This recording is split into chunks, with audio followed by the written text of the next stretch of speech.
Alors, le livre de Nombres qui dénombre l'armée d'Israël, bref, c'est pour démontrer qu'à travers l'histoire de la Bible, il y a l'usage des nombres, il y a des chiffres symboliques, 12, que Christ 12 ici, un symbole de règne et de gouvernance.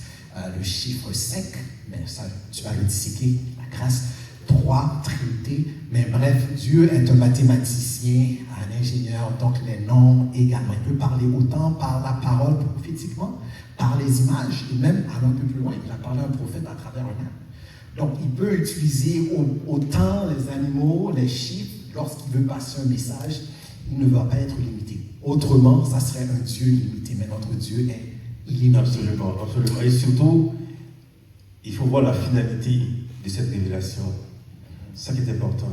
La finalité, c'est qu'aujourd'hui, nous sommes là, nous sommes en train de parler du Seigneur. C'est la finalité. Parfait, parfait. Maintenant, soyons focus sur le nombre 53. Pourrais-tu expliquer brièvement à l'Assemblée, à nos invités aujourd'hui, quelle révélation du nombre 53? Ok, ça va être un peu plus long et j'aimerais que peut-être que vous allez me suivre par rapport à ça. Le nombre 53, okay, c'est un nombre qui est indivisible. C'est un nombre premier, donc il se divise par lui-même. Ça, c'est un peu le côté mathématique. Lui, il aime ça quand je parle comme ça. Mais dans la Bible, si on revient dans la Bible, après je vais parler de ce côté mathématique, là, mais si on regarde dans la Bible, Isaïe 53, ceux qui lisent la Bible, nous parle de ce serviteur souffrant, le serviteur parfait, Jésus-Christ, celui qui est venu, qui a souffert pour nous sauver, qui a payé le prix pour nos péchés, nos iniquités. Isaïe 53. On constate aussi que le nombre 53, c'est un nombre qui a beaucoup d'occurrences dans la Bible. D'occurrences qui se répètent, ça veut dire que c'est un nombre qui se répète plusieurs fois dans la Bible. Les quatre évangiles, l'évangile, il y en a qui peuvent me dire, donc Matthieu, Marc, Luc, Jean, dans les quatre évangiles, il y a une occurrence du nombre 53. L'évangile de Jean, par exemple, c'est un évangile qui révèle Jésus comme Dieu. Dans Jean 1er, quand Jean dit, au commencement était la parole était Dieu, donc il révèle Jésus comme Dieu.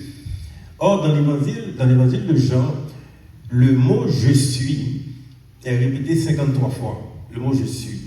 Je suis, quand Dieu disait à Moïse d'aller délivrer le peuple, il a dit, mais de qui je vais dire? Il a dit, va dire celui qu'on appelle je suis, Yahweh. Donc, dans l'évangile de Jean, le mot je suis est répété 53 fois. L'évangile de Matthieu décrit Jésus comme le roi des rois, ou bien le sauveur. Parce que Matthieu fait une généalogie d'Abraham à Jésus. C'est lui qui fait une démonstration pour dire que Jésus vient d'Abraham. Jésus a une lignée royale, le sauveur.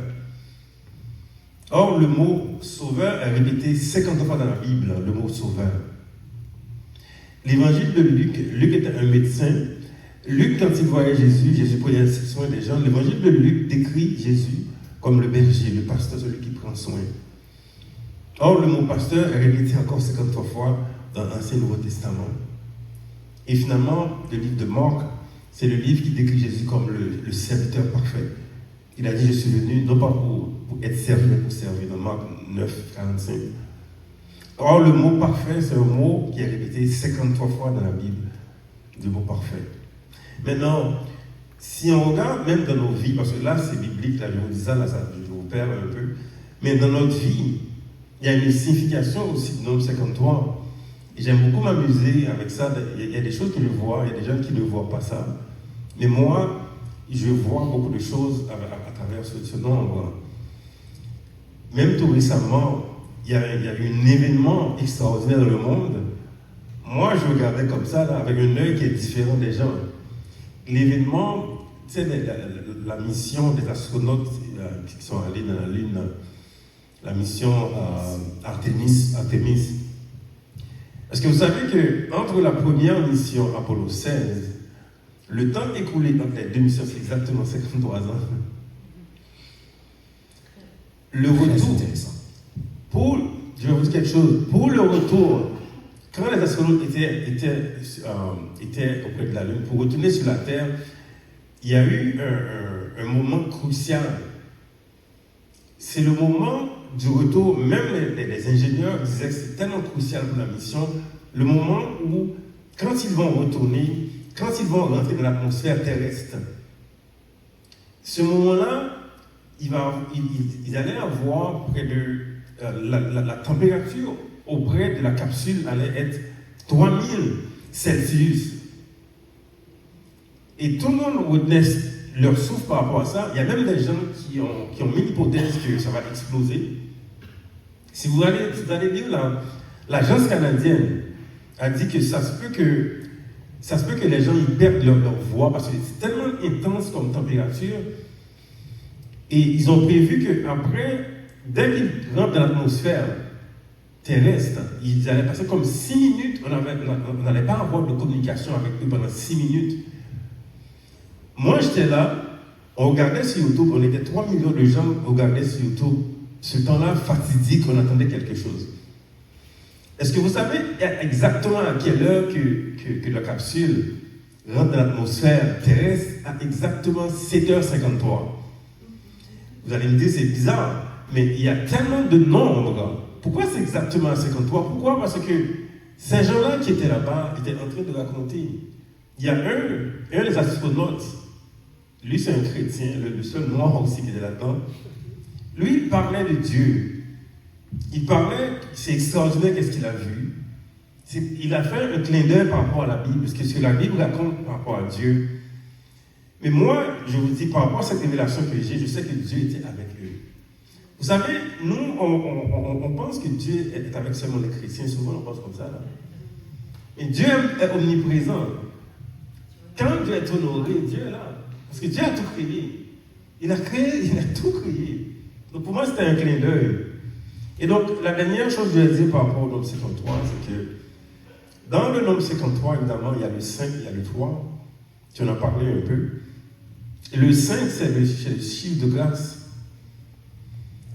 Le 3, c'est le chiffre divin. Mais qui a reçu la grâce? L'être humain, c'est nous sommes les seuls qui ont reçu la grâce. Les animaux n'ont pas reçu de grâce. Tout ça, là, ça va disparaître. Là. Donc, le chiffre 5, c'est le chiffre de grâce, c'est le chiffre humain. Dans toute la création, nous sommes les seuls qui ont reçu la grâce de Dieu. Et le 3, encore une fois, c'est la divinité, la Trinité. Et le 5, c'est le chiffre humain. Ça veut dire que dans le 53, il y a le 5, il y a le 3. Le 5 vient avant, on doit toujours chercher Dieu.